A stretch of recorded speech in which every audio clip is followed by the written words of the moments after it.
I watched this and I was waiting for it to be funny because I can still disagree with things and they can still be funny. I still find parts of SNL funny. When Jon Stewart was still hosting the Daily Show, I thought he was funny. So I don't necessarily consider complete agreement to determine whether or not I find something humorous. Usually it needs to be witty, it needs to be clever. None of this that Amy Schumer did was witty and clever. And I don't know if she has people write all her material like the Moms Demand anti-gun lobby wrote everything that she said in this video.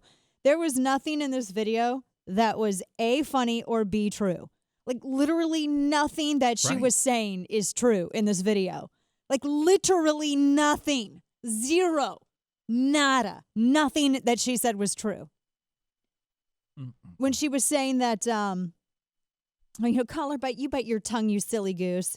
She says that you can absolutely get a gun if you have several felonies. Well, first off, no, you can't. If you are a felon, I feel like we need to make a coloring book about gun laws. Or paint by numbers or something really simple. Because it's like explaining things to people who read books with pictures. So no, you can't go and get a gun if you have several felonies. And she goes, well, you can too, as long as you buy it on the internet or at a gun show.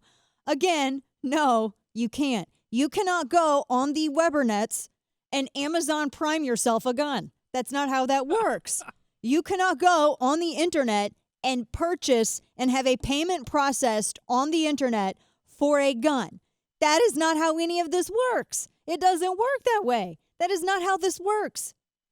Nor can you go to a gun show and just buy a gun. And if you are a felon, and that's how, no, again, you cannot. And for the sake of comedy, let's just say it's true. Like, let's say you can buy a gun on the internet and buy it at a gun show or whatever and all that stuff. But you can't. But the thing is, right, you can't. But let's just say that for argument's sake. And then you do have felonies. Would you then be in possession of a gun illegally? Yes. Oh. Yeah, it's a crime. It's a criminal act. So see, here's the thing with this. First off, if you have a restraining order against you, if you've been convicted of misdemeanor domestic violence, if you're on drugs, if you're mentally incapacitated, there's like a million things that you can do to make yourself what is legally known as a prohibited possessor. And if you are a prohibited possessor, you cannot go and buy a gun. You cannot walk up into a gun store, and we've gone over this. I literally wrote the book, and I know I'm using that word a lot, but I'm using it correctly. I actually did write the book on guns. Hands off my gun. You can go and buy it off Amazon. You cannot go into a gun store and just buy a gun. Gun stores value their FFL more than they value you getting a gun. A federal firearms license is difficult to get. It's expensive, and when you lose it, you ain't never getting it back. That's it.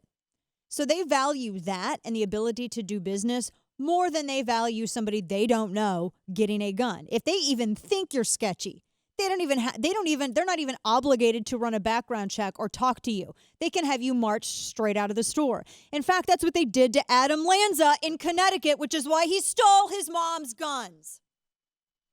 People don't talk about that, though.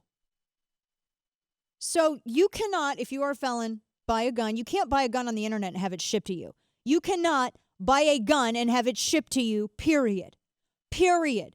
End of flipping story. It's not even up for discussion. Anyone who argues that is an idiot.